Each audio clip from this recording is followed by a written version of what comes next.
Bonjour à tous et bienvenue dans les carnets de vacances d'Aurélia. Dans cet épisode, je vous emmène à la découverte du Périgord noir.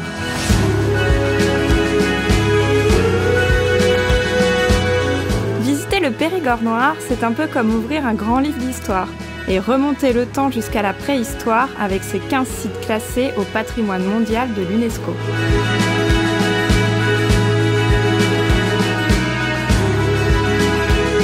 Merveille de l'art préhistorique, Lascaux porte le joli sobriquet de Chapelle Sixtine de la préhistoire. Car pour l'UNESCO, aucun autre site préhistorique dans le monde entier ne peut lui être comparé.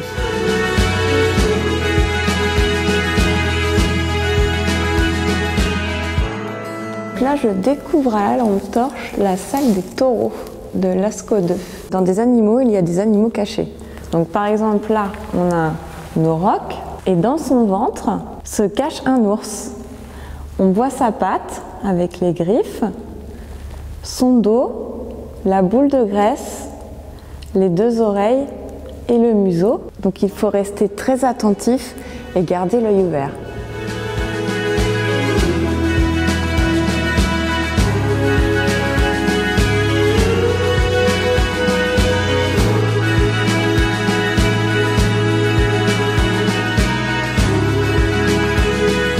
Un site au charme fou est caché en pleine nature, le village de la Madeleine, qui a eu la fantaisie d'ajouter à son immanquable visite guidée une idée de toute beauté. Bonjour Marine.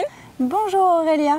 Donc là on est dans un endroit un peu particulier. On a reconstitué en fait un jardin médiéval. On va voir le jardin potager pour se nourrir, le jardin médicinal qui est plutôt bien représenté ici et le jardin monastique qui est un jardin de contemplation. Et donc là toutes les deux, qu'est-ce qu'on va faire pour finalement s'imprégner un peu de l'atmosphère du site? On va pouvoir confectionner un soin à base d'orties. Alors il faut savoir que les orties, ce sont souvent des plantes qu'on n'aime pas beaucoup, mais il faut savoir qu'avec de l'ortie, on va pouvoir faire du textile, on va pouvoir faire des tisanes, on va pouvoir faire des soupes et aussi des soins cosmétiques.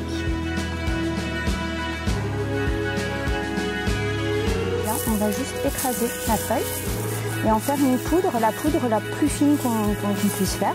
Plus la poudre est fine et plus le soin va être agréable à l'application. En fait, on va essayer de faire une pâte homogène.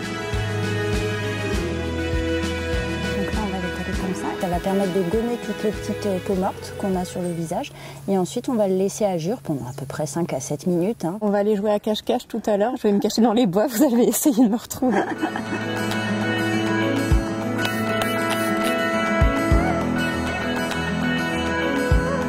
Voilà, maintenant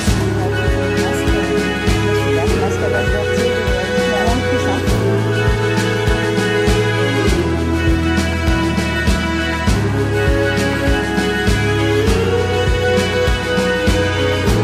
Équipé d'une pagaie, naviguer sur la Dordogne en kayak ou en canoë est la promesse d'un souvenir unique et splendide gravé à tout jamais dans votre esprit. On va expérimenter une activité assez chouette qui est le kayak et on va descendre la Dordogne pour découvrir les plus jolis sites en fait du Périgord noir, comme le village de la Roque-Gajac, le château de Castelnau et le château de Benac.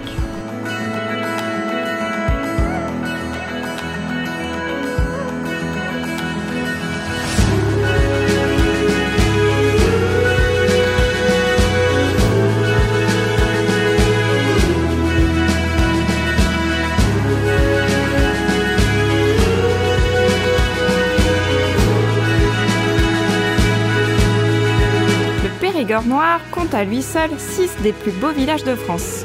À la Roque-Gajac, il ne manque plus que les cigales.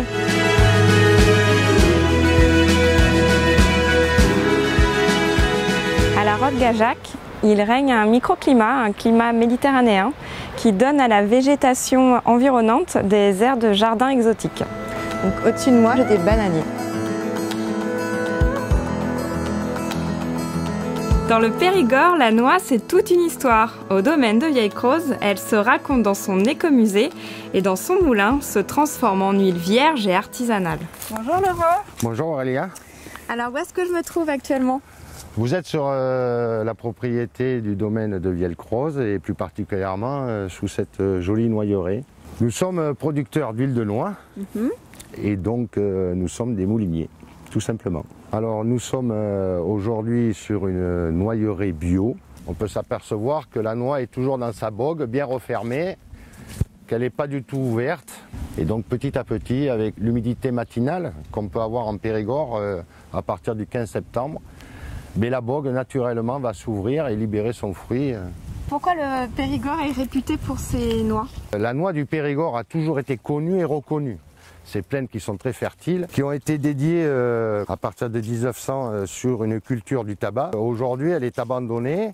C'est vrai que cette noix du Périgord a toujours été une valeur refuge. Et notamment à la ville de Sarlat, vous deviez payer un octroi pour entrer dans cette ville. Et si vous n'aviez pas de monnaie sonnante et trébuchante, vous aviez la possibilité de payer cet octroi avec un équivalent en noix. Dans ce fameux moulin de Vielcroze, nous retrouvons en fait l'âme des anciens. C'est la méthode la plus traditionnelle pour fabriquer de l'huile vierge de noix. À savoir que cette meule, en pierre douce, a été datée du XVIe.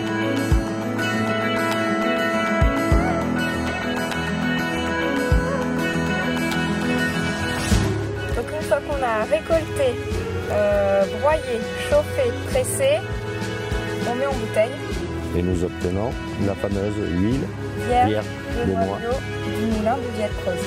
Exactement, Aurélia. Et comment vous aimez la déguster? Tout simplement. Tout simplement. Surtout pas de vinaigre, surtout pas de sel. J'aimerais citer mon grand-père qui était né en 5.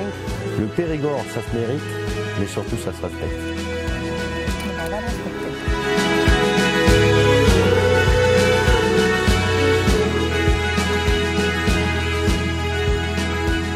S'il y a bien un terroir qui fait saliver les papilles en France, c'est celui du Périgord. J'ai cerné l'un de ses délices, le gâteau à la noix. Bonjour Frédéric. Bonjour Aurélia. Donc aujourd'hui j'ai mis un beau tablier. Qu'est-ce qu'on va faire toutes les deux et où est-ce que je suis? On est à Dôme, dans la boutique des idées à la noix, mais qui est aussi l'endroit où on fabrique, où je fabrique le gâteau aux noix traditionnel du Périgord. On a besoin de beurre, d'accord, de farine, de sucre, de noix bien sûr. Et on utilise des variétés de noix comme la franquette ou la grand Jean, qui sont les noix traditionnelles du Périgord. On a besoin d'une pincée de bicarbonate de sodium. D'accord, donc c'est vraiment une recette traditionnelle. Traditionnelle, elle me vient de la grand-mère de mon mari. Elle m'a été offerte par cette dame en cadeau de noces. Il faut savoir que je n'ai pas eu le droit de la copier, la recette. Il a fallu que je la prenne par cœur. Et c'est interdit de l'écrire. Et donc un jour, il faudra que je la donne à ma fille.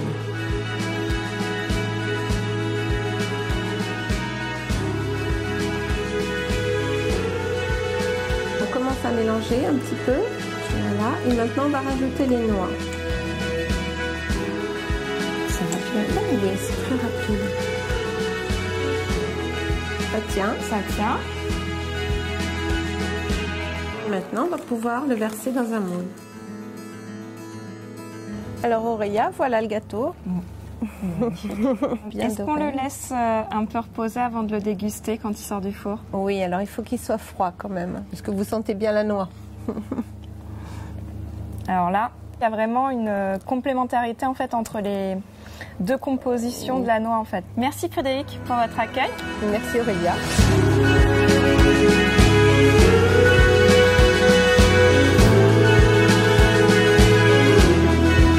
Descendre dans le gouffre de Promessac, c'est presque prendre un ticket pour un voyage au centre de la Terre.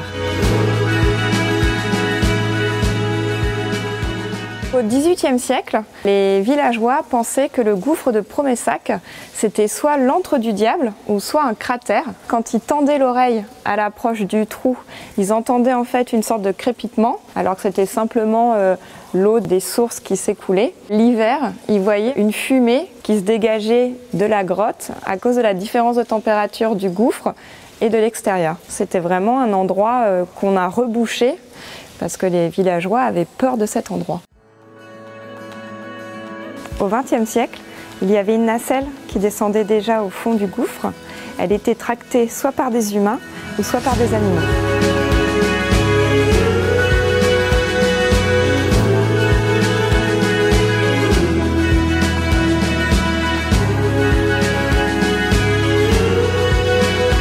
Dans le Périgord noir, chers visiteurs, ferez avec vos petits pas d'hommes un grand saut dans l'histoire de notre humanité. N'hésitez pas à partir vous aussi à la découverte du Périgord noir. Pour suivre les carnets de vacances d'Aurélia, abonnez-vous à la chaîne YouTube Expedia et vous y trouverez en bonus la carte de mes bonnes adresses.